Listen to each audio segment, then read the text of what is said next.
안녕하십니까. 노란노트의 벼락치기 작가 동해입니다. 공부든 영화든 벼락치기가 제맛이죠. 오늘 시나리오 기초 강의 제10강은 인물, 시노십스, 그리고 시나리오에 대한 잡생각입니다. 인물, 캐릭터는 성별과 배경, 성격으로 결정됩니다. 배경은 또 직업, 나이, 가족관계, 지역, 전직, 과거, 트라우마 등등으로 나눠지죠. 캐릭터를 만들 때는 종합적인 검토를 통해 캐릭터 혼합을 해야 합니다. 예를 들어서 법정 스릴러를 쓴다고 합시다. 주인공을 사설 청소부로 치고 어느 날 의뢰를 받고 청소를 하는데 시체를 발견을 합니다. 그러면서 이야기가 시작되는데 여기서 청소부의 배경과 성별, 성격을 결정해야겠죠. 배경에는 이미 청소부라는 직업이 들어갔고 스릴러를 더 재밌게 만들기 위해서 보통의 청소부가 아닌 배경 설정을 넣습니다.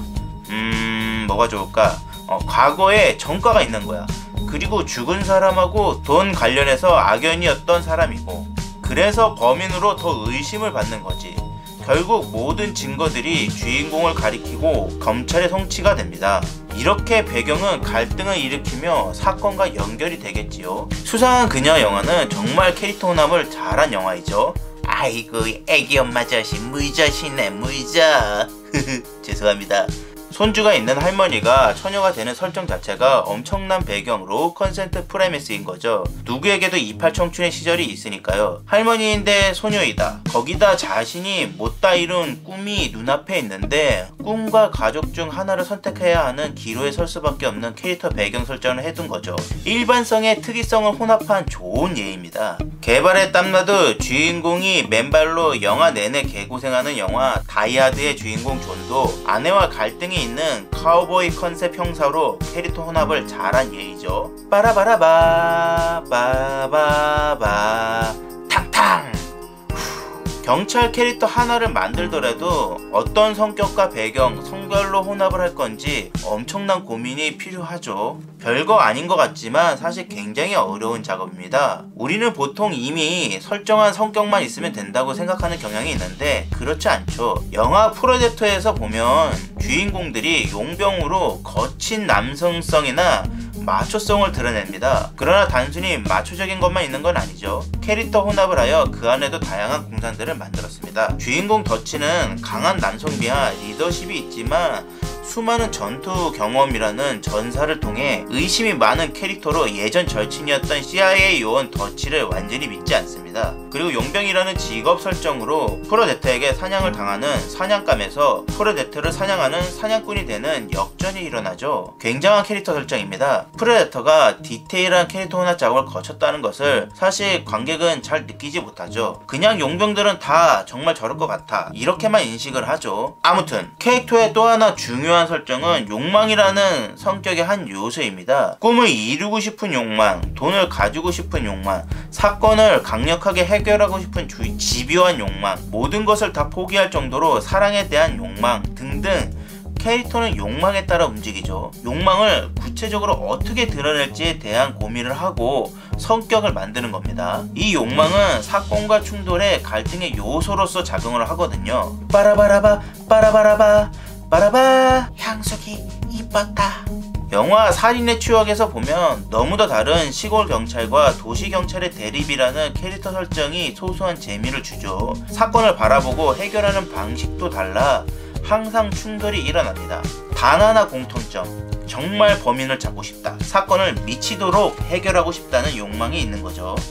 욕망이 강력할수록 클라이막스는 더 달아오를 수 있습니다. 캐릭터들의 이성을 무너뜨리는 요소가 바로 욕망입니다. 좀비 영화 부산행을 보면 극한 상황 속 생존을 위해 그동안 숨겨왔던 자신의 본색을 드러내죠. 사람들이 꼭 한 명씩 지만 살겠다고 하는 놈들이 나와 캐릭터의 욕망은 반드시 정의라는 딜레마에 부딪히게 되죠. 영화에서 꼭 정의를 실현할 필요는 없습니다. 어떤 과정을 거쳤느냐와 주인공의 욕망의 딜레마를 어떻게 해결하느냐가 더 중요하죠. 오늘 한번 집에서 성별, 배경, 성격을 가지고 캐릭터 혼합을 해보시기 바랍니다.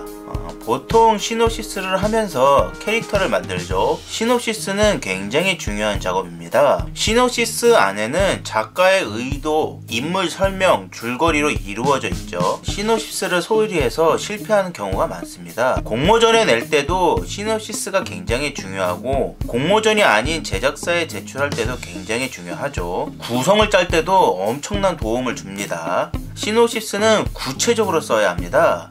뚱그름 잡는 이야기가 없어야 한다는 거죠. 직설적으로 써야 합니다. 어떤 사람들은 시나리오와 대본에 있는 내용을 시놉시스에 드러내고 싶지 않아 두루뭉술하게 쓰는 분들이 있습니다. 글이 있는 사람이 시놉시스를 보고 시나리오에서 김 빠질까봐 하는 걱정이죠. 그러나 절대 그렇게 하면 안 됩니다. 저는 시놉시스를 쓸 때 장이나 줄거리 첫 줄에 가장 핵심되는 내용을 앞에 한 줄로 박습니다. 앞으로 이런 얘기를 할 거라는 것을 노골적으로 표현하는 거죠. 이리저리 말 돌리면 안 되는 겁니다. 명확하게 써야 하죠.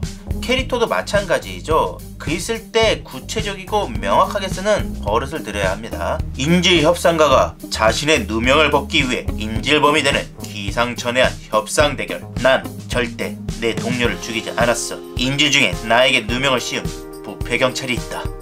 마더 뻐꾸기 네고시에이터. 뭐 이런 식으로 첫 줄부터 까고 가야 한다는 거죠.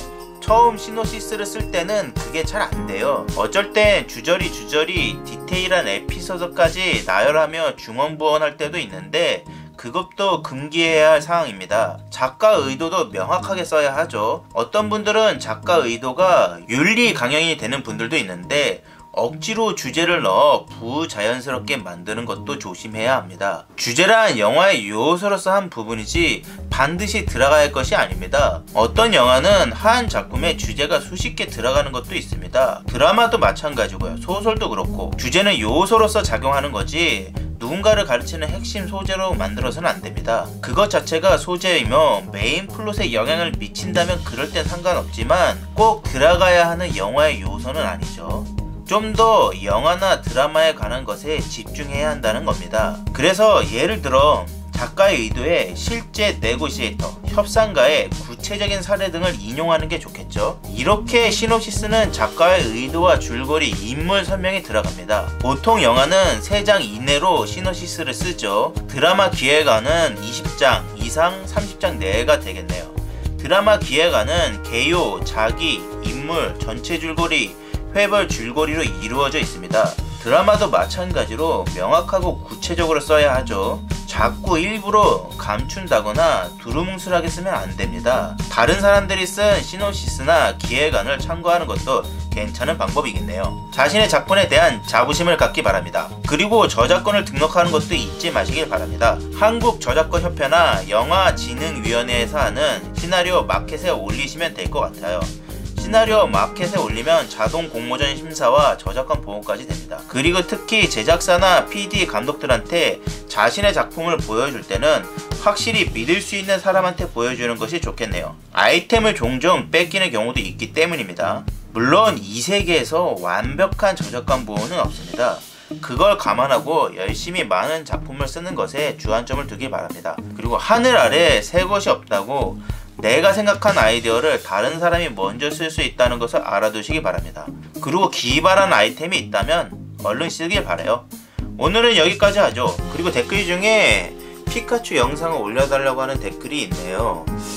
아무리 생각해도 초등학생이 쓴 것 같아. 아저씨가 아니 형이 피카츄 리뷰할 날은 없을 거야. 물론 혹시 또 모르지, 초등학생 구독자가 뭐 100명이 된다면 뭐 그땐 형이 해줄 수도 있지. 어이 거기 누구 손가락 좀 있으면 구독 좀 눌러줘라. 갈 땐 가더라도 구독 정도는 괜찮잖아. 구독하기 딱 좋은 날씨네.